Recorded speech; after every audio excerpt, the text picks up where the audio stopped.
શું મેહુલ શું વિચારે છે યાર? ક્યો ટેન્શનમાં?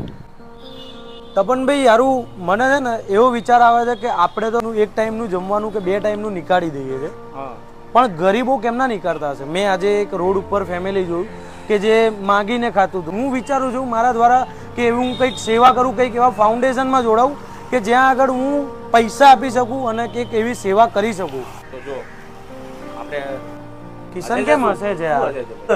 અરે કઈ નહીં, એક એનજીઓ ફાઉન્ડેશન ની અંદર દાન કરીને આવ્યો છું, જે ફક્ત 10 રૂપિયાની અંદર ને ક્યારેક તો મફત ભૂખ્યા ને ભોજન આપે.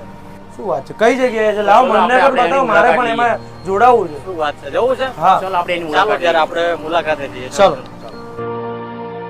તો પહેલા તો કિશનભાઈ થેન્ક યુ કે તમે આર્યા જે ટ્રસ્ટ છે અમને બતાવી.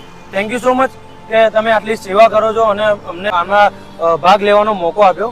અમે તો આ સેવા કરી, અમારા જેવા ઘણા બધા છે આ દુનિયામાં કે જેમના સેવા કરવાનો લાભ જોઈએ છે, દૂર દૂર રહે છે. તો તમારો કોઈ એવો નંબર બતાવી દો કે જેની અંદર એ ફાઉન્ડેશન આપી શકે. મારું નામ તો નરેશભાઈ જેસુર છે ઓકે. ને છેલ્લા હું પોણા 2 વર્ષથી આ સેવા યજ્ઞ એનજીઓ ફાઉન્ડેશન ચલાવું છું. અમે 2 જણા ચલાવીએ છીએ, હું ને રમેશભાઈ દાવડા.